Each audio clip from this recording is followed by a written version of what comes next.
Hello everyone, so now we are going to be talking about shrinkflation. Do you know what that is?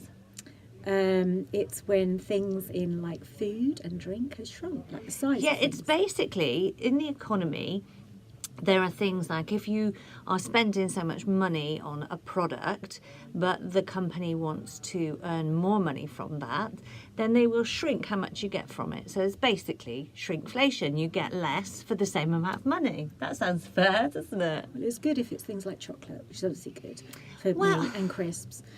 It's good in terms of us not Eating as consuming so much, but would we buy more if the price was less? Would we then buy 2 bars? Probably. And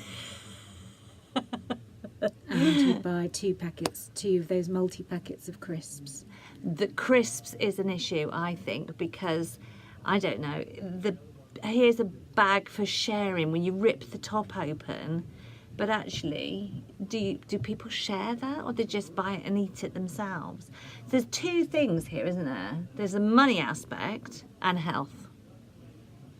Well, obviously it's good when it comes to things that's got too much sugar in it, Yeah. because actually we should be cutting down on sugar. for Cut health down on reasons. sugar, fats, carbs, fried food, All of that stuff. all that So stuff it's- that we all love. Absolutely. So it's good in that sense. But it's not good that the companies are still making more profit from us and we're getting less for our money. Yeah. And food prices are rising as well. So all these shops that offer you everything for £1, sometimes they're not really doing you very many favours because the actual item that you're getting is smaller. So it's worth looking at the content, like how many grams or kilos or whatever is in it. That's a way around it, isn't it? It is, just takes ages in the shops. and this is really sad, but I also sometimes can't see the labels because my Yeah, eyesight's that's very getting true. No, me neither. And I never take my readers And to the supermarket. no, why so- would you then say, oh, I just have a look at, and then you can see other people doing it too, and they're like this, and they're like, oh, yeah. Or the other one is you can take a photograph of the label with your mobile phone and then increase the size. Or you could use the torch on your mobile phone. I have been known to do that. So that's the shrinkflation for us, our eyesight. But actually, what do you think?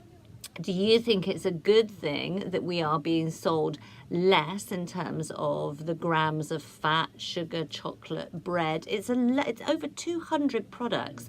Between 2015 and 2017, the Office for National Statistics has shown that we are definitely getting less for our money. But it's not healthy things, is it? There are some things like bread. You know, I know too much bread is not good, but, you know, there's no reason why there should be fewer slices. I know, and it's crazy because bread is really cheap to make. Make your own. There you go, make your own bread, and then you can do away with this whole shrinkflation thing. That's very true. But then you have to have time to do it. I won't be making my own bread. So there you are. So what do you think? Do you think it's right that companies are still making more money from us and offering us less? Do you think they might be helping us with what we quite clearly cannot control, which is portion size? That's another thing, portion size. Did you know that your stomach is the size of your fist? No. Yeah. I don't think mine is. It is. But it is, and so when you think of that, that's been a real opener for me, because I think, especially with my kids, then you can start realising how much portion size you should be giving yourself and your children. So I thought that was really interesting. So there you Often are. with kids, though, they need to eat more They just, often. yeah. But then if you smaller think of that, yeah, portions. smaller portions, but then more often, and that's obviously why they say that helps with your metabolism and Yeah. everything. Kind of going off the whole shrinkflation thing, but I think it's quite interesting. Let us know what you think, subscribe and share, and please say hi.